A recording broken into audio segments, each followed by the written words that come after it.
So I kind of wanted to do this video on like how I coped and kind of help somebody possibly on coping with the loss of somebody. About 2 years ago, I was pregnant with my second son. His name was Brayden, and everything was going fine. There was nothing wrong. The pregnancy was going exactly how it was supposed to be. He was moving really well and fine.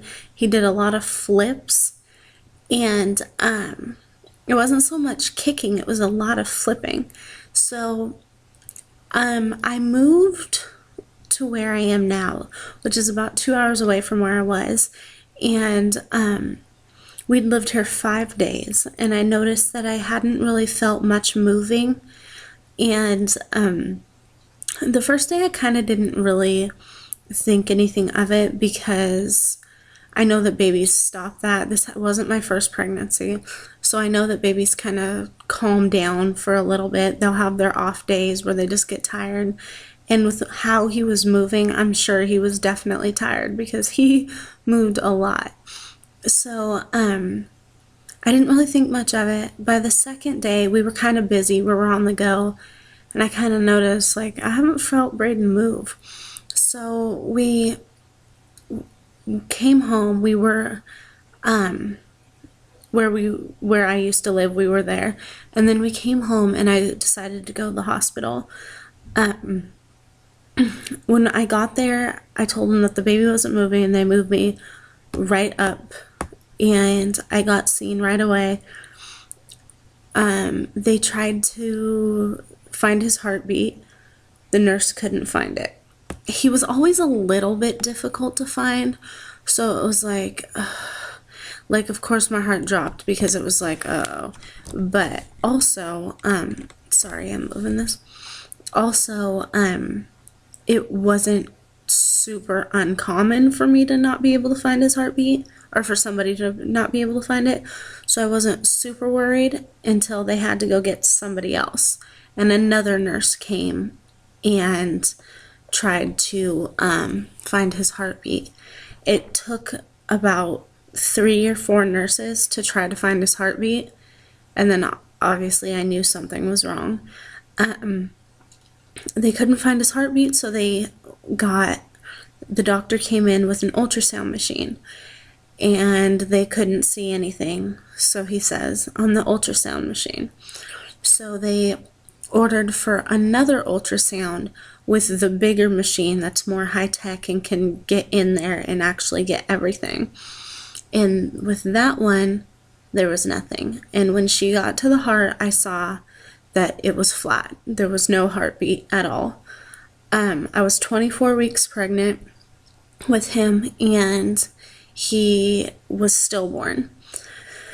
So from there, I didn't know what to do. They came in and told me there's no heartbeat, pretty much there's nothing we can do. I asked them if they could just do C-section and just take him out, so I didn't have to deal with any of it. I didn't want to go through the labor, because I felt like it was too personal, and I didn't want to deal with the personal part of it if he wasn't going to be alive at the end. So they told me they couldn't do that because of safety reasons, and it's not healthy, so I had to give birth to him. So we left the hospital at like 11 o'clock that night. I couldn't decide anything. I wasn't prepared for anything. So we left the hospital, and 8 o'clock that next morning we came back in. They got me a room. They were so nice. I don't even know what I would have done if I wasn't at that hospital.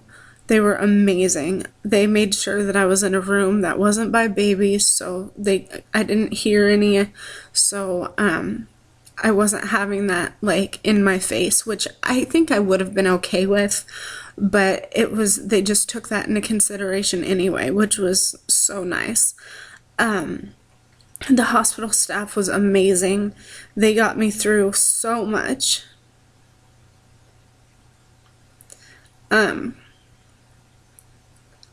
They were just awesome. And so I delivered him, and I remember I couldn't eat because I had gotten an epidural, and everybody was super like happy and nice and like trying to make light of it, and not necessarily light of the situation, but just trying to make me feel better. And I remember there was a guy that came in with Crocs, and he had like the bright orange Crocs and his blue scrubs, and he did my epidural, and he was like a youngerish guy, and he was making fun of The Rock on TV. Like, it was super funny, and it made me feel comfortable. They were just so amazing. It was ridiculous. And my husband had gotten food, and I couldn't have anything because I had had the epidural. And after I had Brayden at 1 o'clock in the morning, the nurse remembered that I wanted a BLT, and she seriously, like, I'm pretty sure she brought me like the whole freaking cafeteria. I got an ice cream sandwich, like, I got everything. And it was 1 in the morning, and she just came up and got me everything. So we did get to hold him. I didn't want to. I was like, I don't want. Usually I'm okay when I talk about this. I was like, I don't want to hold him. I don't want to see him. I want you to take him and go. And they were like, okay, well, they didn't do that. They've been through this before. They knew. So they didn't take him right away. They took him away, like, to the side of the room, but they didn't take him out of the room. And then I was like, okay, I want to hold him. So I did hold him. We got pictures. I'm so glad that I was able to hold him.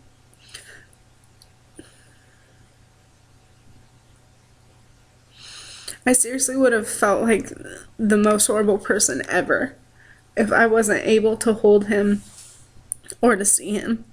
So I'm so glad about that. We got pictures, we did everything, and then they were like, okay, so what are you gonna do? And it was like, why do we have to decide this? We just found this stuff out. Like, obviously I know now, like, people don't expect people to pass away sometimes, and sometimes they have to make decisions that they don't want to think about, but I felt like since he was so little that I shouldn't have to. I mean, now I get it, but it just didn't make sense to me then.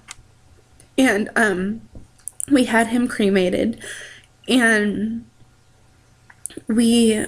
just the whole process was so hard. And there were days that I felt like I wasn't going to be okay, that this was never going to be okay, that I didn't know how I'd get through it. Sorry. But my son helped me. I couldn't sit there and feel sorry for myself. I couldn't sit there and feel bad because I had to take care of him.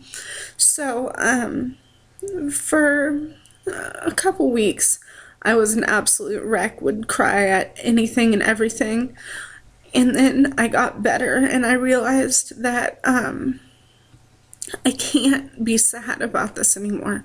I can be sad, but I can't drag it on, and I can't just keep holding on to what happened.